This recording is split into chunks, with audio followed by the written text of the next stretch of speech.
Hello, everybody. Hey, it's just me. Hi. How are you doing? Hey, I'm doing pretty good. Nice. I didn't expect to see you here. This is interesting. I know. Running into you so late. I don't know. Why are you out? Yeah, usually I'm tucked in at home. Tonight I thought I'd hit the town. Yeah. Didn't your parents tuck you in, or did you did you get out? They did tuck me in, and they put they try to tuck the sheets in as tight as possible to keep me pinned down. Yeah. Because otherwise I'm just squirrely. I'm just like the Tasmanian devil, and I just tear out of the house. That's right. Yeah. But yeah, I managed to escape. What are you doing out here? Oh well, I live outside, so I thought Okay. I would. I thought I'd check out some of the sites. I like to look at places from the outside and look in and just wonder like, what if? What if I could live there? Yeah, just imagine a different life. Yeah. An alternate reality. Well, hey, while I have you, do you want to chat for around 30 minutes? You know what? I think I'm available for a tight 30. Perfect. That's how much I've got before my parents come back and check on me. They're people talk about helicopter parents, but your parents are like they're like those U-2 planes flying above. They're a satellite that's beamed in on your location. Oh yeah, they're Death Star parents.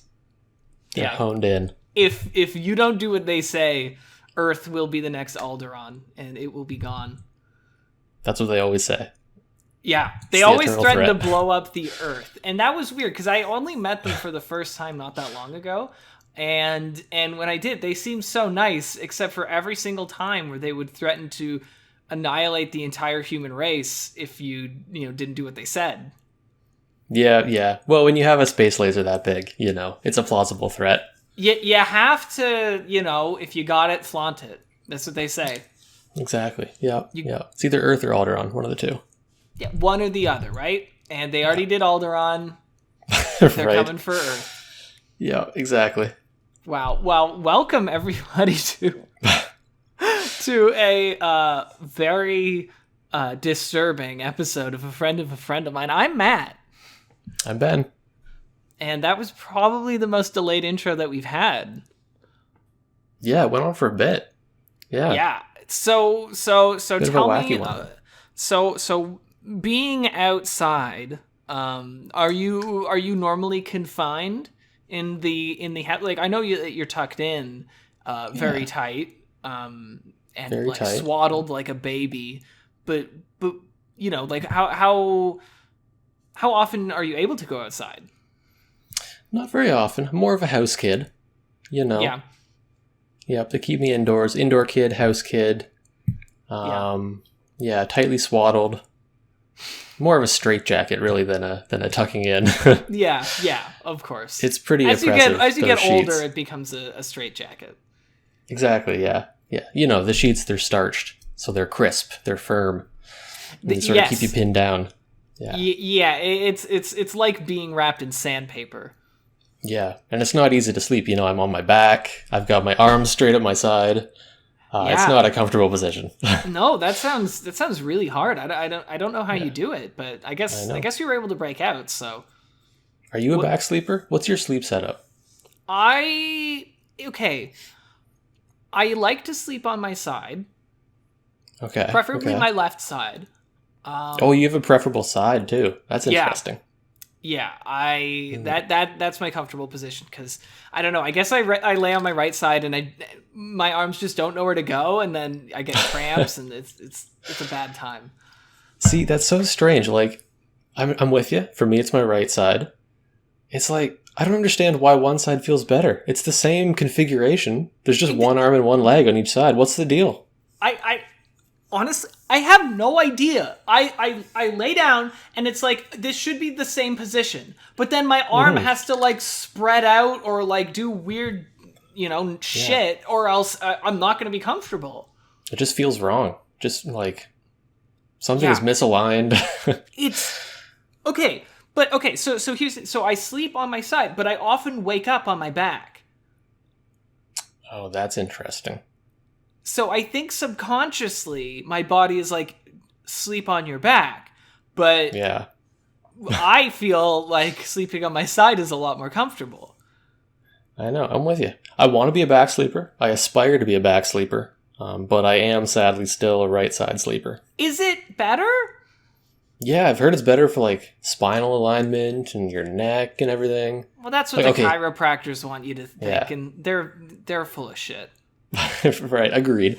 But I've heard that the stomach sleeping is the worst though, and that tracks for me because like your head's like, unless you're just suffocating yourself all night, like pillow boarding yourself. Yeah, your neck's all twisted, and look, it's not good. I've laid down on my stomach before, but I've never fallen asleep.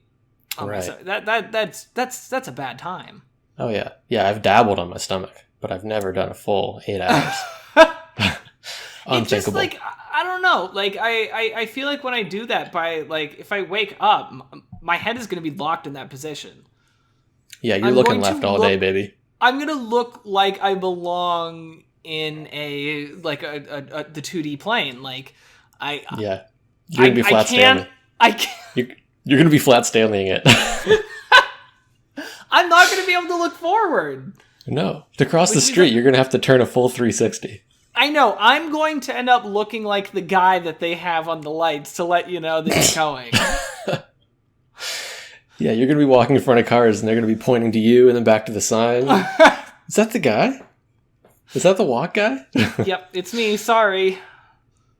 Shit. But then I might be able to get some merchandising rights or something like that. So I feel like that'd be okay. Yeah, for sure. A royalty on every street sign sold. That's right. Yeah.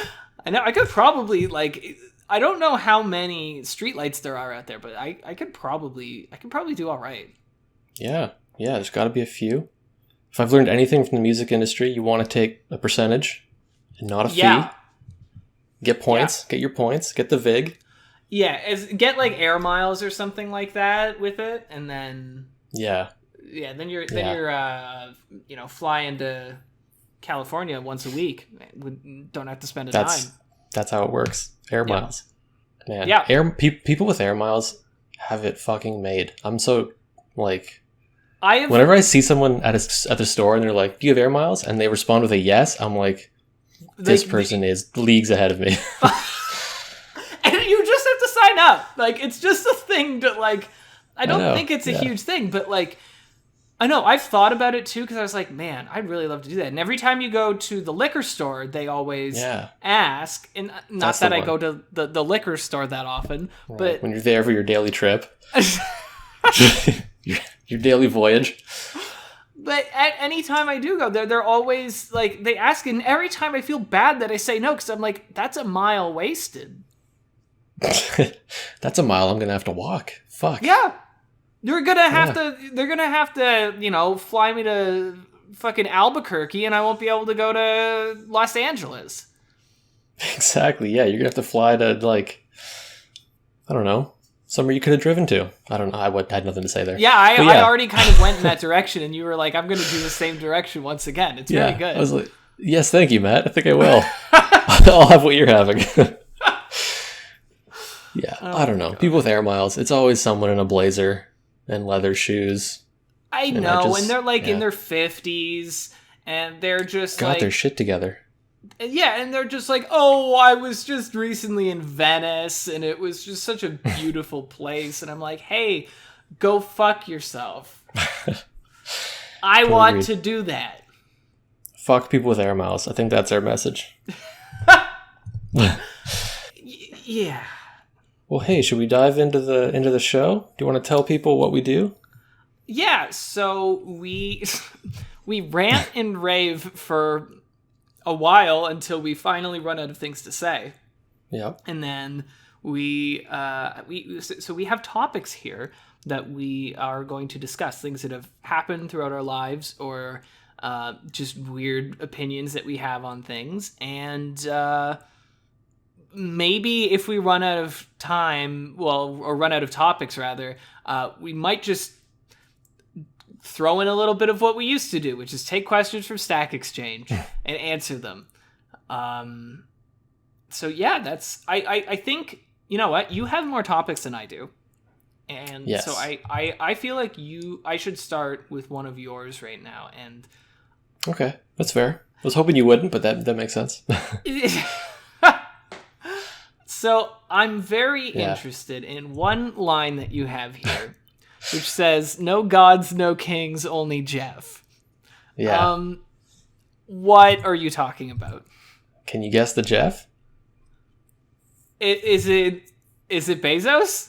It's Mr. Bezos. Yes. Oh no! Why do we have to? Okay, okay. What are we talking about, Jeff? Why do we need to invoke his name on this show? Yeah. So I don't do that lightly, but no gods, no kings, only Jeff. What I mean by that is the Bezos Space Hotel. Would you take a trip to the Space Hotel? What do you think? Okay, I guess what I'm saying is I think the odds of Jeff's Space Hotel becoming like a BioShock situation. Dude, I was gonna say, I really appreciate the BioShock reference that you have in there. Almost guaranteed. It just fucking dawned on me there. I think that's what we're heading for with the Bezos Space Hotel. Do you think he's gonna try to build a libertarian paradise up there? I do, yeah. Like I think if you're on the first maiden voyage to the Bezos Space Hotel, you're in for like some sort of hedonistic Lord of the Flies, BioShock, murder, disaster. I don't know. Like I would love for the opportunity to go into space. I think that would be amazing. I hear, looking upon this pale blue dot that we live on is one of the most amazing experiences that anyone can ever have. But, right. Like, I don't trust that man. They can barely ship something without it getting busted in the mail. Like, is it really going to be that good? I know. I don't want to gaze on the pale blue dot from the porthole of the Bezos International. I don't know. I know. It's going to have, like, Amazon branding all over it and, like, or Blue Origin or whatever the fuck. Yeah. There's going to be some weird Eyes Wide Shut party. You just know something's going to go down on that hotel. I don't know. I haven't thought about that, so that's a very interesting question to ask. I don't trust it. I feel like going up there and spending your money, giving even more money to Jeff, because look, we're all guilty of using Amazon. It's a very convenient service, and it ends up I'm guilty, you're guilty. Oh yeah. People listening to this are fucking guilty. But for sure. If I cannot do that, if I cannot right. spend, like $1 million to stay up in space, then also, okay, here's the other thing. Why would you go? What conveniences do you have in going to the space hotel that you can't get it somewhere else? There's no fucking gravity. Exactly. So how are you going to have a cocktail party there? People are going to, if someone gets plastered and they throw up in that space hotel, that's getting on everyone. You get to see that fly through the air. Exactly. Yeah, I think people are framing no gravity too generously. Like they're always talking about how cool it would be to float around. That's a downside. Yeah. You gotta start looking at that as a con. What? No gravity? What? What do people do? What do people do in hotels the most? Drink and fuck. Either of those things right. are going to be a no-go. More challenging, yeah. More challenging to cheat on your spouse at the Bezos Space Hotel. That's right. Unless they have some sort of centrifugal force, which I'm almost certain that they don't. Like, what would be like beyond like? I'm thinking about like space tourism, and like that's its own thing, right? Sending people up and showing the Earth and all that kind of stuff, experiencing 0G for like an hour or so. Great. Yeah. I see how that can be a bonus, right? Like people go there and they're like, that's sick. But why do you want to be up there for days? Just hanging out in Bezos's hotel.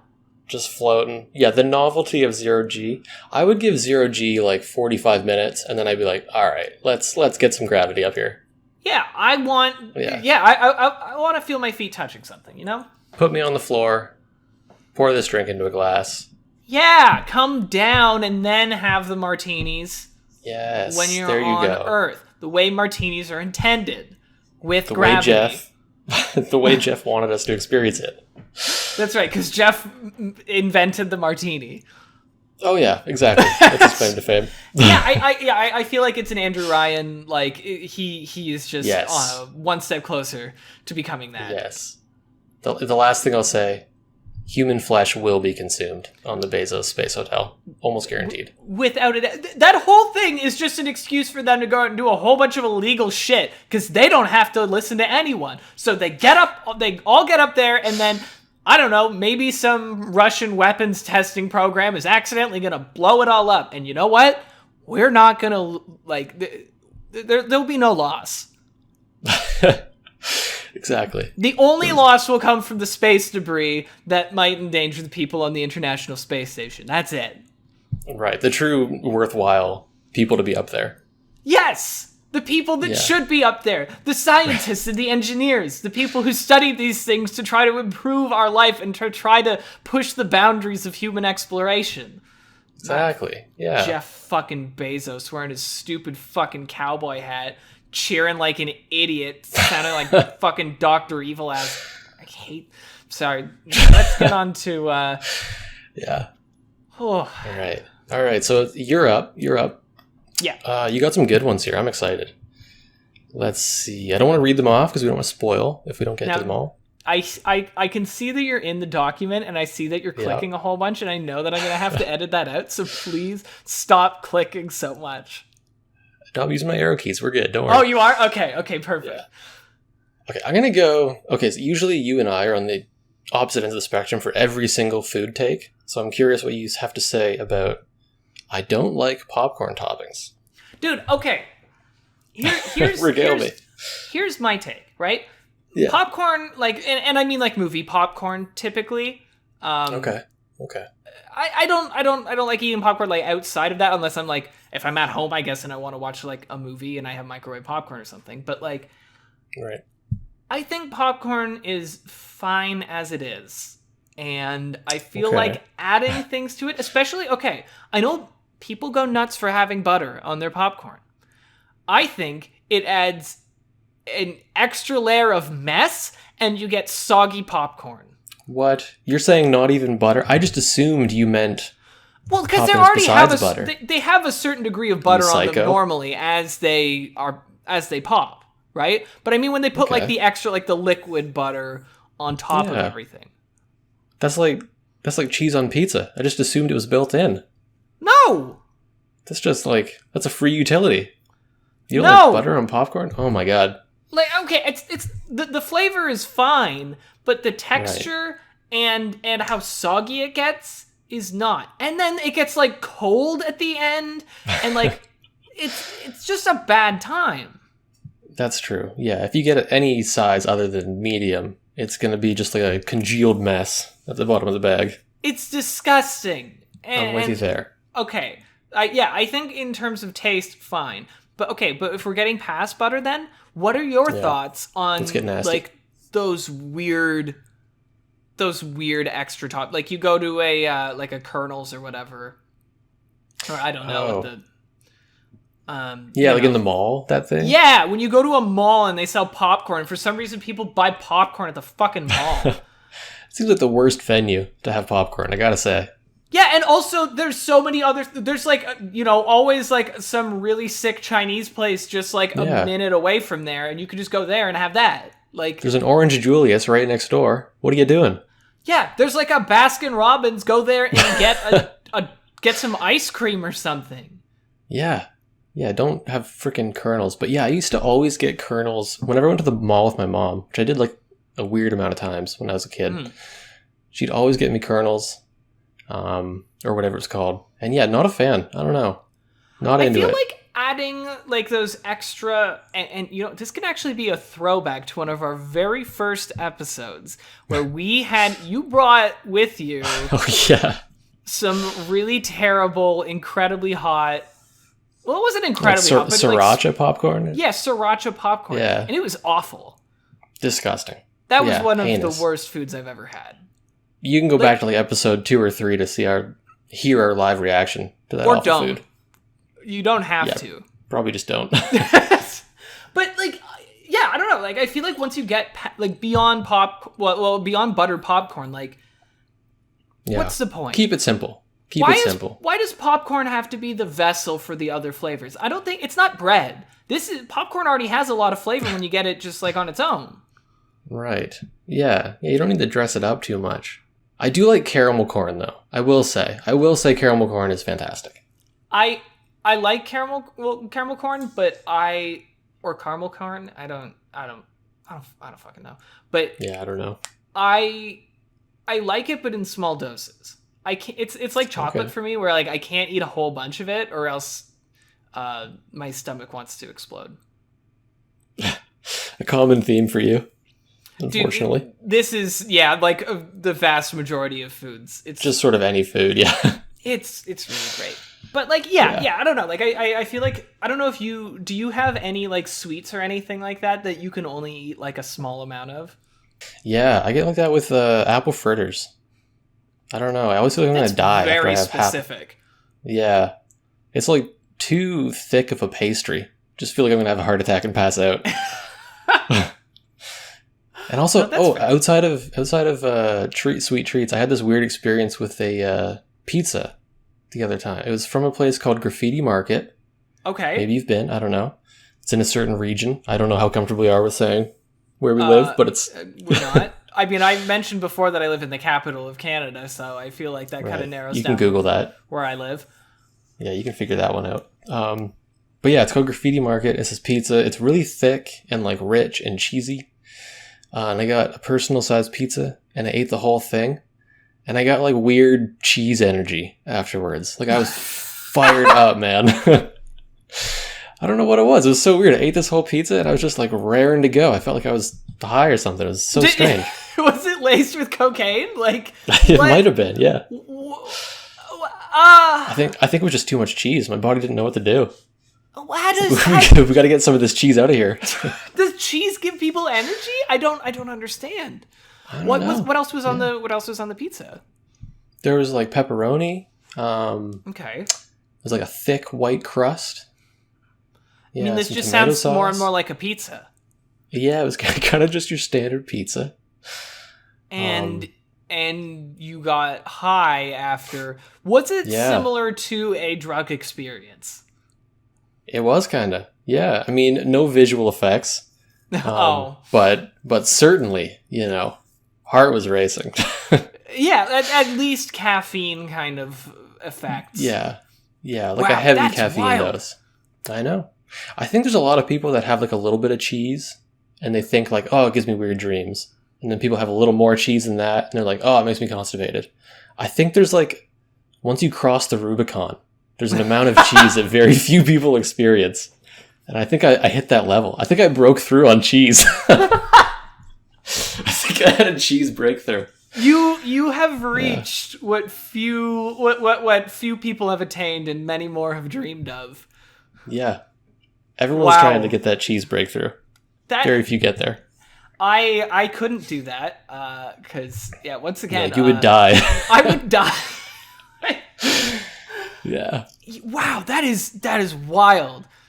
So if we what you're saying is the next time that we hang out in person, I need to feed you as much cheese as possible. Yeah, I'll get fucked up on cheese. Okay, you know what though? When I was younger, because I don't know about you, when I was in like early high school, I could stay up like super super late, like every night. Oh yeah. And I used to eat a lot of cheese. I wasn't lactose intolerant when I was younger. And I would just get, and this is just gross. I feel like I might have mentioned this in an earlier episode, but I used to just get a block of cheese and then just like yank off a part of that and just eat it. Not even slice it? Like you just rip it off with your hand? You just break it off. Jesus Christ. Yeah. Sometimes I would cut it if my mom got on my case or something like that. But you just needed that cheese as fast as possible. You couldn't wait. And then I would just like bite it. I wasn't like eating it in slices. I would just like mow down on a block of cheddar. And I used to stay up really late back then, and I'm wondering if part of that was fueled by cheese. Oh my god. I think it was the cheese fuel. I would stay up till 2 a.m. playing World of Warcraft, and I think those got that crazy cheese energy. Oh my god. I think we've discovered something here. That's amazing. Yeah, that is. Yeah. Wow, that's wild, man. That's a monstrous cheese eating habit you had back in the day. But yeah, okay. Try it out. Yeah, I won't, because I am lactose intolerant now, and that will. You'd shit yourself to death. Yeah. I feel like I go to the bathroom enough in the middle of the night. I don't have to do that anymore. You'd pull an Elvis, but it wouldn't be a heart attack. It'd just be raw amounts of shit. Oh my god. Okay, well, hey, speaking of, I feel like I should go to one of your next ones, and I'm very curious about this. Outdoor Poopin', a memoir. Yeah. These are some of my best times pooping outdoors. Okay, I'm very interested. And I'm not talking about a porta potty or a porta john. I'm talking about like in the elements. Oh yeah, squatting outside, down, popping a squat in the bushes. Yeah, trying not to hit your pants. That's right. Okay, so I'm. Okay, so yeah. So this is. I don't know how much structure there's going to be this point. I just wanted to like discuss with you the ins and outs of pooping outside, whether you've done it. I have. I've done it 3 times. 3? You remember specifically 3? It's like a traumatic experience every time. They're burned into my brain. I can't forget. I wish I could. Okay. Have you done it? Yes, I have. Do you know what to say? Okay. No, I have. The only time that I can remember beyond being a young child and shitting myself would be I remember one time I lived in a small town, so it wasn't like there wasn't anyone to see me, obviously, and it was well fenced in. But I don't think anyone in my family was home, and I got home from school and I found that all the doors were locked. Oh no. And I really had to take a shit. So I went into the garden and just did it right there. We had a dog, so I figured my parents would probably just assume that it was the dog, and then right. And then Jesus. That's it. That's horrifying. Doors are locked. That's a bad feeling. Oh my god. As if I didn't have enough anxiety as a child. I think it turned out that one of the doors actually was unlocked, or that like someone in the family was home. I just didn't knock. Right. Then you feel like a dumbass. Yeah. It was I was like 8, okay, you know. Yeah. So my most glorious time pooping outside was should we go from worst to best? Yeah, a few of them are non-eventful. Oh, I might only go over the one that's somewhat eventful. Okay. Sure. But yeah, it was like a doomed Halloween trick-or-treating night with friends. When was this? Oh, I was probably like 9, maybe. Okay. Wow, similar ages for our shitting outdoors. Wow. I feel like everyone poops outside between like 7 and 10. You got that window to make it happen. Yeah. But yeah, so it was like Halloween trick-or-treating. We were all heading out of the house. In hindsight, I should not have left the house because I had 2 bran muffins before that. Oh my god. Like, bran muffins? Of all the things for a child to eat before Halloween? What? Yeah, my parents were weird with the healthy snacks. But yeah, we were always eating weird shit. Like, have some bran muffins. Yeah, have some bran. We got our steel cut oats in the morning for you, and you will it'll power you up throughout the day. Wow. Okay, so it was sort of an Oliver Twist like existence at my place. That's right. Okay, so you were 9. You had bran muffins. Had some bran muffins. Had a watery poop before I left my parents' house. All right, you don't need to get too into detail about that, but sure. It's a bad sign. Made it a little ways away. I had a friend that lived around the corner. Made it to his house, and I was like, man, I think I got to stop at your place. Take my second watery shit of the night. Oh no! And then foolishly, I thought I was good. I was like, all right, 2 watery poops. I'm all set. Let's hit the road. Let's travel far and wide. So yeah, we just went out trick-or-treating, got super far away.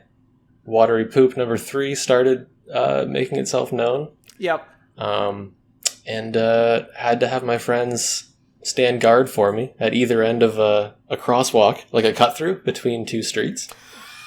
They stood at either end and kept watch, and I had to let loose in the middle of this crosswalk. And then you just walked around for the rest of the night with shit on your butt? I think I blacked out what happened after that. It's too horrifying. I can't remember. I remember pooping in the crosswalk, and then that's it. Wait, but like bushes were there? Yeah, it was like 2 adjacent streets, and there's like that walkway in between them. Yeah. It was like that with some bushes and fencing along the sides. Wow. Yeah. And what did your friends think of that? We don't talk anymore. But that's the truth. We didn't immediately stop talking, but I have to imagine that sort of was that was the factor. tipping point. It had to be, yeah. And fair enough. Okay, now if we're already in that topic, because I don't know what else I could say about that, but oh man, that sucks. Yeah, thank you. What are your opinions? When you were in high school, did you ever use the bathroom for anything more than taking a piss? Yes, but I would just try so hard not to. yeah, it's the most reluctant. Yes. Yeah, I'd give it all I had until actually. I mean, here's my thing: if I can find a bathroom that's a solo bathroom, I'll do whatever. I'm good to go. But the stall situation.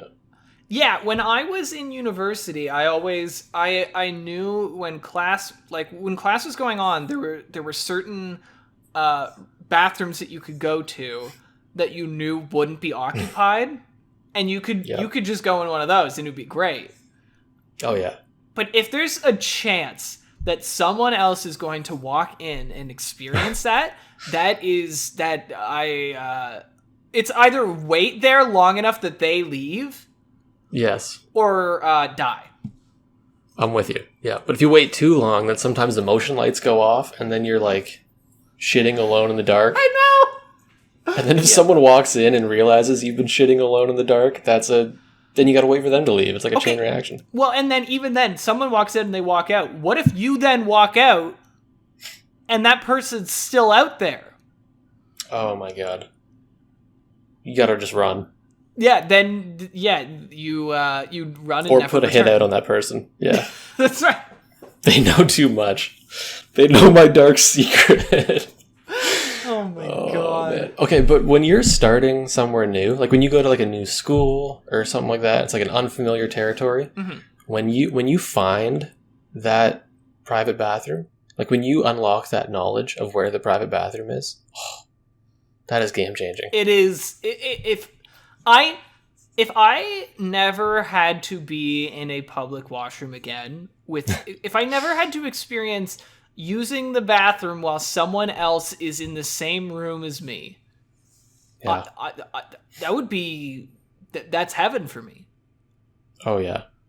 I don't want to hear other people piss. I don't want to listen to some guy in the one stall who's just having the worst stomach problems. I can't deal with that. Someone who's having a difficult poop. Yeah, Yeah. I don't... You know what I appreciate though?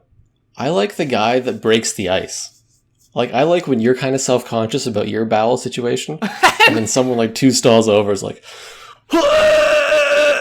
and just super loud bum noises. And I'm like, oh, I'm good to go. He's set the tone. He set the cadence for this experience.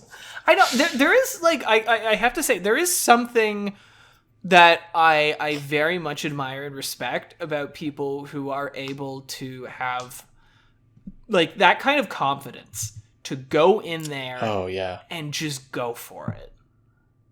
Yeah, they go in there, they give it their all, and then they stride out and just wash their hands, give you a nod in the mirror, nothing happened. No, I know that you just listened to my butt explosion. Yeah, and yeah. You're just gonna have to deal with it. Hey, you can smell it right now. What's up? Yeah, give you the upwards nod. Yeah, what's up? Yeah. Have a good day.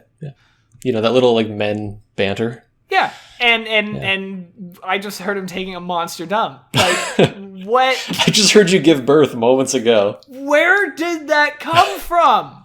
Oh. Yeah. Wow. Weird. Bathrooms are weird, man. Dude, I don't like it. Well, I can't believe this. Time seems to have flown by very quickly. We are well past this tight 30 that we were supposed to have. I gotta get back. My parents are gonna see that I'm not tucked in. I know you got to rush back there, and I got to keep wandering around, or else the crows are gonna think I'm lunch. Yeah, you got to go check out more storefronts and imagine a life that could have been. Yeah, I if I get close enough to the window or like the door frame, I sometimes feel just the faintest amount of heat, and that's all I need. And human connection, yeah. Yeah, I look through the at the window and I see my own reflection in it, and that's the only time I've seen someone look me in the eyes in the past week. That's your only friend. Yeah, that's right. Yeah. Well, if anyone who listened to this liked it, please be sure to subscribe to us or whatever the form is on whatever we are. We are on YouTube. We have a Twitter account that is still inactive. I brought that up last week, and Ben still hasn't done anything about it. Still forgot. One day. Yeah, we'll see if it ever comes back. But if you like the art, it was done by my lovely partner who goes by Vanderbander. That is VANDERBANDER. Check out their stuff on Instagram and Twitter and nothing else. But catch us next week when Ben swallows a whole crow live. Oh. It's just all going to go down there. Yep. Over all 30 minutes. His jaw is going to unlock like a snake. And he's gonna just wolf it down like Joey Chestnut eating so much hot dog. Yeah. All right. Well, everyone, stay frosty. Everyone, I love you.